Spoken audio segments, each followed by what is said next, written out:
ಉಡುಪಿ ಜಿಲ್ಲೆಯಲ್ಲಿ ಮಳೆಗಾಲ ಮುಗಿಯುವ ಲಕ್ಷಣಗಳು ಕಾಣುತ್ತಿಲ್ಲ. ಈಗಲೂ ಆಗಿಂದಾಗೆ ಧಾರಾಕಾರ ಮಳೆ ಸುರಿಯುತ್ತಲೇ ಇದೆ. ಉಡುಪಿ ಜಿಲ್ಲೆ ಸುಸಜ್ಜಿತ ರಸ್ತೆಗಳಿಗೆ ಹೆಸರುವಾಸಿ. ಆದ್ರೆ ಮಳೆಗಾಲ ಬಂತೆಂದ್ರೆ ನಗರದ ರೈಲ್ವೆ ಬ್ರಿಡ್ಜ್, ಪರ್ಕಳ ರಾಷ್ಟ್ರೀಯ ಹೆದ್ದಾರಿ ಹೊಂಡಗುಂಡಿಯಾಗಿ ಬಿಡುತ್ತದೆ.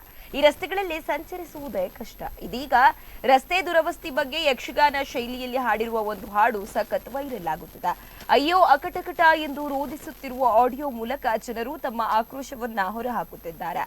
ರೈಲ್ವೆ ಬ್ರಿಡ್ಜ್ ಕಾಮಗಾರಿ ಅರ್ಧಕ್ಕೆ ನಿಂತಿದ್ದು, ಪರ್ಕಳದಲ್ಲಿ ರಾಷ್ಟ್ರೀಯ ಹೆದ್ದಾರಿ ಕಾಮಗಾರಿಯು ಪೂರ್ಣಗೊಂಡಿಲ್ಲ. ಈ ಬಗ್ಗೆ ಸರ್ಕಾರದ ವಿರುದ್ಧ ಪ್ರತಿಭಟನೆ ನಡೆಸಿ ರೋಸಿ ಹೋದ ಜನ ತಾವೇ ಸ್ವತಃ ಮಣ್ಣು ಹಾಕಿ ರಸ್ತೆ ರಿಪೇರಿ ಮಾಡುತ್ತಿದ್ದಾರೆ.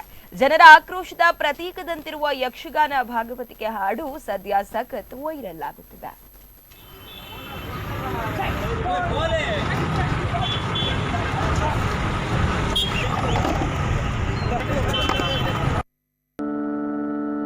ಜನನಾಥ ಕೇಳಿಲ್ಲಿ ನಮ್ಮಯ ರಸ್ತೆಯ ಭಾಗ್ಯವೆನುದೋ,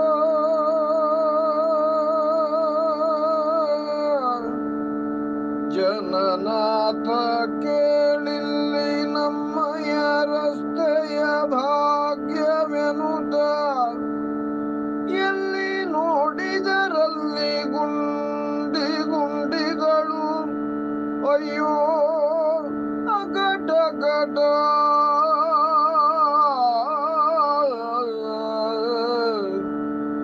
ನಮ್ಮ